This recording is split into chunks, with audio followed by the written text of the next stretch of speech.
just had that transcription, and he couldn't even remember where he got it from. Well, I went to the Lake Charles courthouse, and I mean, I flipped the books open, and there was the Goins lawsuit. So I asked to see it, and they had it on microfilm. So they took me back and put the microfilm in for me, and I went through it, and I only picked out like pages that had names on it. So I got 13 pages of it, and I drove to James Ray's house, and I walked in and looked at him, and I said, I've got 13 pages of the Goins lawsuit with all the names. He was ecstatic. I immediately get online and go to the Redbone Research Group, and I say, I was in Lake Charles today. I got 13 pages of the Goins lawsuit. That did not exist. And this is because he had called my friend James Ray a liar and said there was no, that he couldn't have anything from that. There was no copy of that because the Lake Charles courthouse had burned. But after the courthouse burned, they had put out notices in newspapers and stuff and asked people to bring in their papers and refile them. Yes. So I have records like that myself. Took in that lawsuit paper and got it all refiled. I do. So that it would be in records there. Whenever you... Well, James Ray, after he goes through the 13 pages, he looks at me and he says, I really want to go back to Lake Charles and let's buy the other pages. So we went back and bought the other 19 pages. So we've got the whole deal there.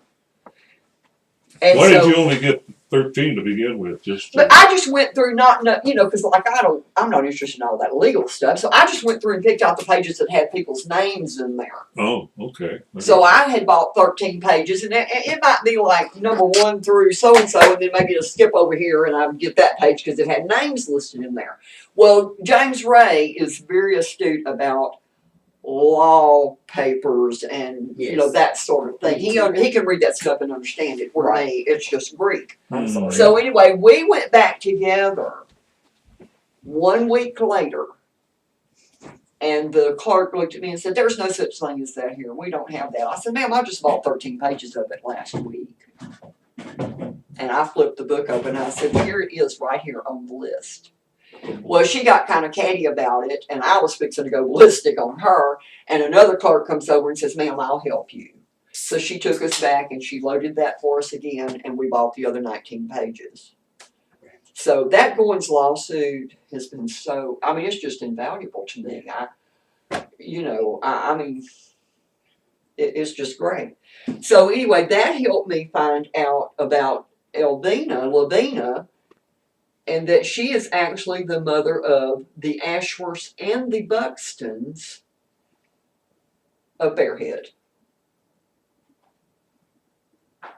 Yeah, this is some really crucial shit here.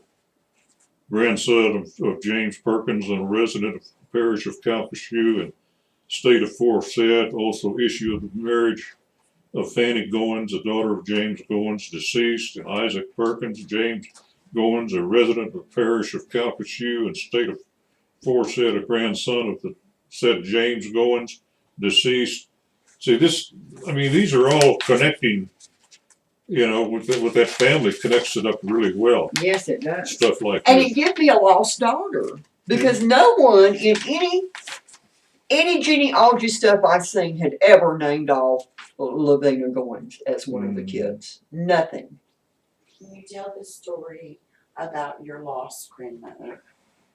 Can you tell that story? Okay. If you don't mind? Okay, when I had my mtDNA done, which goes mother to mother, so it went from my mother, Roberta Goins, to her mother, who was Arnetti. Her mother was a Dial, her father was a Bloodworth, and then it goes to Elizabeth Dial. And then it goes to Serena Wilson, who was the wife of Aaron Dial, Elizabeth's parents. Okay, that's as far as I can get. I cannot find out who Serena Wilson's parents were. I have seen where she was born in Louisiana, but I've also seen where it says Kentucky. So, I'm not sure about her birthplace. She was born about 1830, so I'm thinking she probably was in Louisiana. whenever I had the mtDNA done and I got the results, and I went on the website that showed these results, they had, which was Gene Tree at that time, and they had your matches listed, and I'm an exact match for a lady named Virginia Whitekiller that lives in Tahlequah, Oklahoma. And so I had put in, they had a way that you could let that person know that you wanted to contact. Mm-hmm. And so I went up and put in, Was that I did it for Ancestry? all. No, it was Sorensen Labs. It was those DNA tests that we done, what, about 5 years ago, 6 years ago? Right. And I had went down and took DNA tests, and I got Ashworth, Perkins, Goins, Nelson, and Dials. Okay, and I turned all those into Stacy. Well, then later when those results come out, and I went in and looked at those on the Gene Tree slide, is where Sorensen put those results.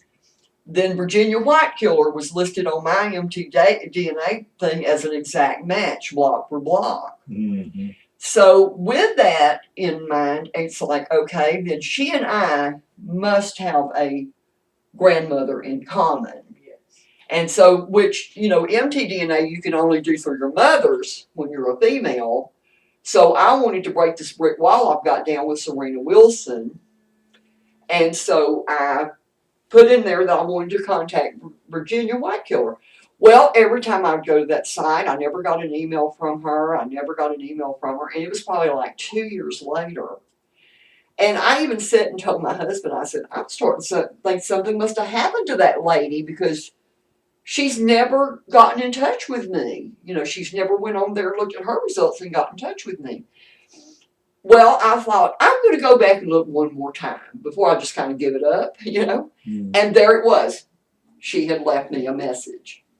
Hmm. So I got in contact with her, and I told her that I was going to be in Tahlequah in September at the Salvation Army camp over there. So she drove out there and met me.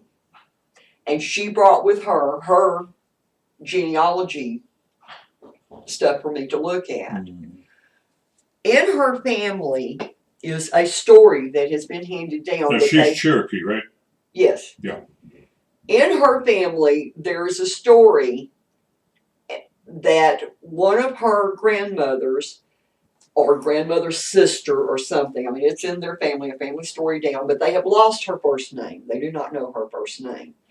But it has been handed down that one of their grandmothers had married a Perkins man and went to Louisiana with him. And he was abusive. They had a couple of children, and he was abusive. Well, she was kin to the Andersons up in Kentucky, and one of her kin persons he was the wagon master of a wagon train that was going from Louisiana to Kentucky. She took her children and got on that wagon train to leave the Perkins man, and they get a night or two out on the trail, and she goes out of the wagon circle, and they never see her again. She is totally gone. Hmm. So, I mean, I've always kind of felt like that the Perkins man most likely tracked the wagon train and probably murdered her. Or maybe he forced her back to Louisiana, and we don't know who she was. I mean, What happened to the kids? Where did they go? The children were taken on by the Anderson man, and he raised them up in Kentucky. Hmm. So you put that story with our DNA, our mtDNA samples, and you put that story that she married a Perkins man, and there's Serena Wilson who married a Dial, and the Dials and the Perkins and the Goyens and the Ashworths and all this have always, Mm-hmm. been in the same locations. So, therefore that's our brick wall that we can't, break down. So Stacy laying down, or where'd she go? No, I think she went out the door or something. Oh, okay.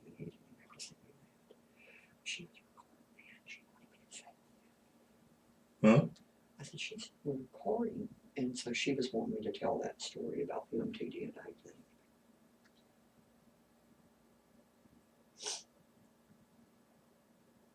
Anyway, we took pictures together, and I went to one of these sites where you can take pictures and, you know, put them together like that. I had on my Indian outfit. Have you ever seen the picture of me in the Indian dress that Mr. Goins bought me?